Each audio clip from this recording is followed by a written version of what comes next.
So I'm making this video because I have gotten questions from people about moving to Magnetic Island and how we found jobs and accommodation.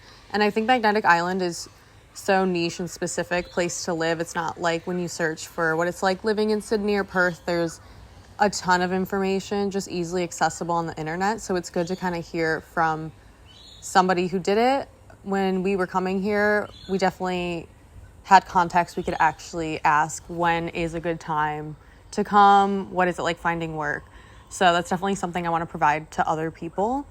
If you're thinking of coming to Magnetic Island, especially if you're looking at places to do your 88 days, but whether you have to do 88 days or not, I would definitely recommend it. Once you get here and you meet people, everyone says there's really no place like it. It's so specifically unique and there's such a creative energy. I'm sure I've talked about this before. But yeah, there's just nothing like it. It's such like a close community and it's definitely a special experience. So I definitely encourage it. But again, that's why I want to kind of give information about when is a good time to come if you're thinking about it or what to do when you get here. So as far as finding a place to live, like most places in Australia, it's best to just show up and then find accommodation once you're here, because a lot of times it's going to be the situation of finding a place to rent from somebody who's renting out a room and they're going to want to meet you face to face. It's just better, and then things can happen super quick because it is a small island, so there is a bit of competition when it comes to jobs and accommodation. So what we did personally was rent out an Airbnb for a week, and then we extended it for a couple days because we were viewing some places and we just kind of wanted a backup, because you don't want to end up having nowhere to stay and then staying in like the expensive hotel on the island. Especially with certain seasons, accommodation can fill up because again, there's only so many places to stay. So I would recommend like getting an Airbnb or something in advance. And then there are some apartment complexes on the island, so you can go through an office of an apartment complex or real estate place. But it is, I think personally better to find people posting rooms available on Facebook, or once you get here, just word of mouth. Like if you are going into the same place and you see familiar faces, maybe just asking around, do you know anyone renting out a room? Because the way the island is set up, everyone knows someone. So yeah, I would say like give yourself a week to 2 weeks of renting out a place and then checking the Facebook groups. So there's a Magnetic Island jobs and accommodation Facebook group. There's, I think, at least a few you could look in. Yeah, and just message people when they're posting, or I would even look at other people posting that they're looking for a place and look in those comments. And that's how I found Jasmine where I'm living now. I saw her comment on someone else's post that she had a room, and I was like, hey, is this still available? Yeah, I think that's the easiest way to do it.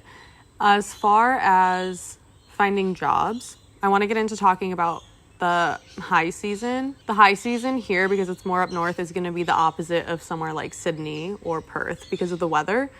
So yes, it was summer during like January, February, but that's when there's like the cyclone that happened and there's the stingers in the water. And so that's not the high season as far as ideal weather and people traveling here, which means that businesses aren't looking for workers. So we arrived at the end of February because end of March is when the high season kind of starts, kind of around Easter. So again, we had a contact of someone who lived on the island, so we had that information. I don't really think that was an obvious thing. Like, you definitely had to ask around. I would say that if you are looking for a job, your best bet is going to be if you were to arrive right before the high season. So let's say you're thinking in the future. I personally think when we arrived, which was I think February 20th, was the perfect time to start looking for a job, because a lot of businesses are only looking for like a couple employees because, again, like, yes, it gets busy, but there's only so many people.